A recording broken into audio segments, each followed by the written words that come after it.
Hi everybody, this is Joanna coming to you from one of my favorite spots here in my hometown of Virginia.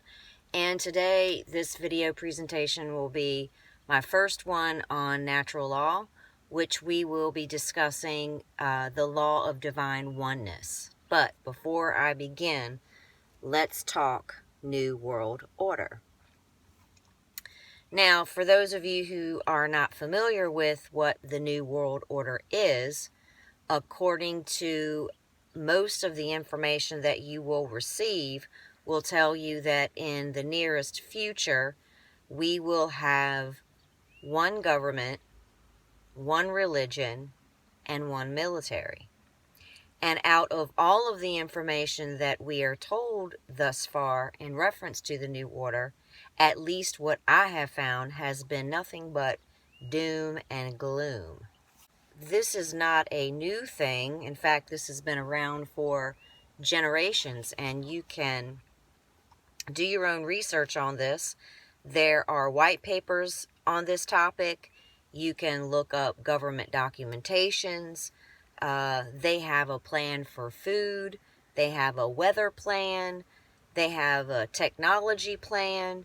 And they also have a plan for race and for gender. Basically, the bottom line in this New World Order is an authoritarian government, one in which will control every aspect of your life.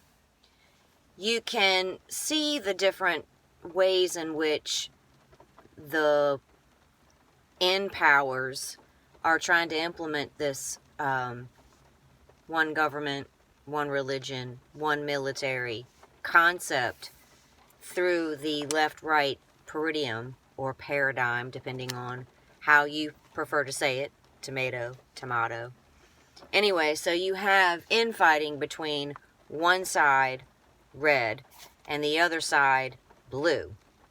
And I'll just give you some examples. You have one side that says we should have open borders for anyone and everyone to come in.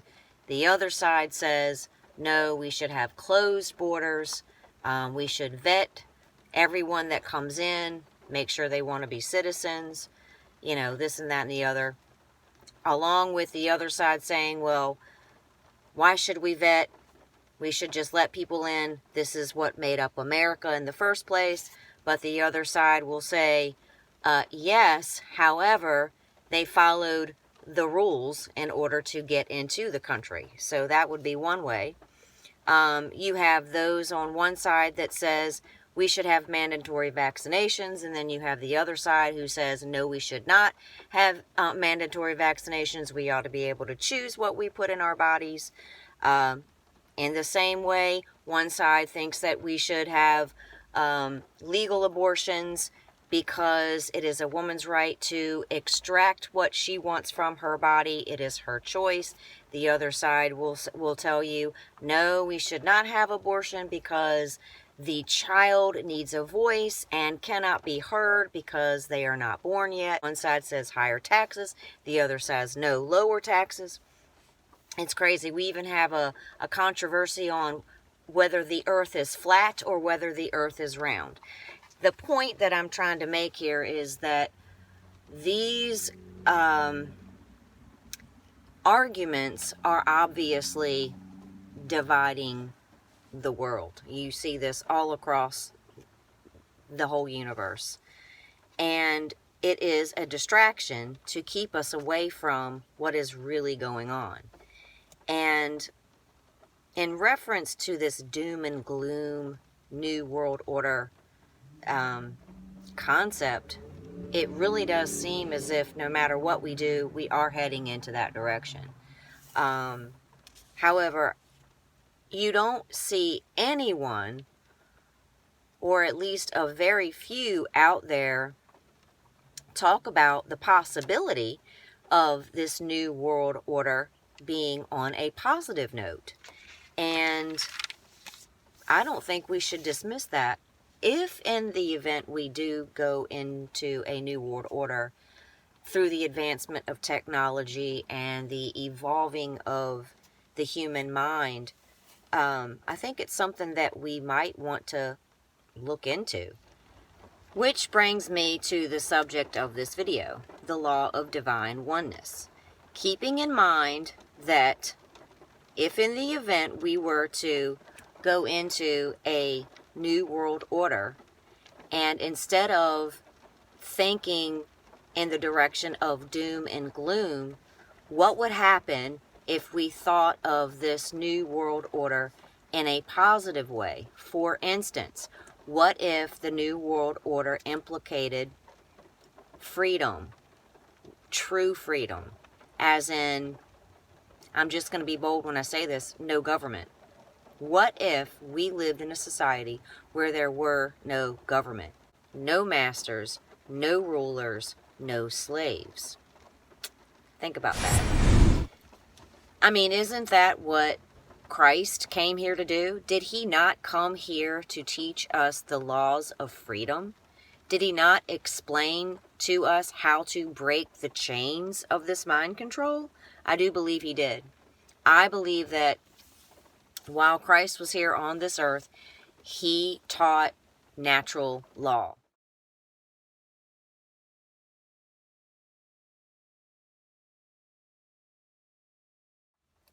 It simply says that God is our creator.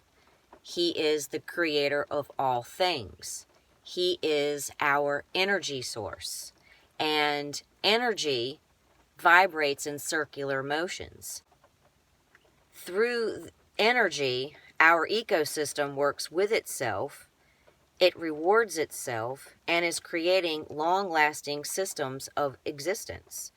This energy cannot be destroyed, and we are all connected to our God, the source of energy, so therefore what we do affects others. So in other words, what I do affects you, and what you do affects me and everybody else on the planet.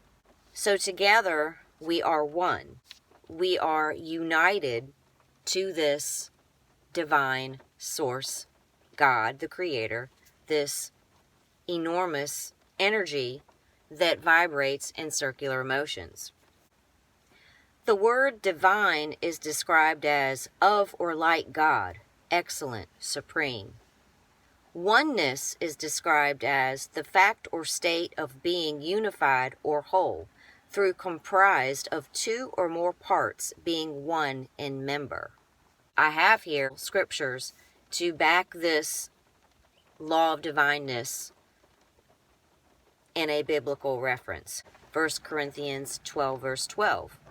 For just as the body is one and has many members, and all the members of the body, though many, are one body, so it is with Christ. Ephesians 4, verse 4. There is one body and one Spirit, just as you were called to the one hope that belongs to your call. Acts 2, verse 39. For the promise is for you and your children, and for all who is far off, everyone whom the Lord our God calls to himself. Zechariah 14, verse 9. And the Lord will be king over all the earth. On that day the Lord will be one, and his name one. Philippians 2, verse 2. Complete my joy by being of the same mind, having the same love, being in full accord and of one mind. And lastly, John 1, verse 4 and 12. No one has ever seen God. If we love one another, God abides in us, and his love is perfected in us. So, hopefully you can now understand exactly what the law of divine oneness is. It's pretty simple. It's our creator God. It's where we receive our source of energy. Everything on the planet has energy. Everything on the earth is made up of energy. Even inanimate objects are energized. And we have the capability of expressing and participating in this law of divine oneness that our God created for us to use. And we can use this to raise our vibrations when our energy is low by eating the right foods. For instance, you can receive your energy from eating foods that are alive, such as fruits and vegetables, making sure that they are not contaminated with Monsanto or other pesticides, or sprayed with chemicals to keep the bugs away. You can take a look at the nature that we have outside, which is what my plan was today, was to go out here and absorb the energy from the trees and the sun and the small streams that are out here in the woods of my favorite spot here. But it's raining, so that's why I'm in my car. As you can see, we are all connected to this one source, and our Creator put together natural law for us to use to create a peaceful, prosperous life, and most definitely to help us achieve freedom. As I take a look into the other laws that God created for us, I'm hoping that I will be able to also express how we can use them for our benefits and then pass them on and share these laws with other people, so that if in the event we did have this doom and gloom new world order, we don't have to have it so negative. I mean, it can be pretty positive, but it's going to take a collective mind connected to the law of divine oneness, God, our Creator, to think positively and expose as many people as we can to do this.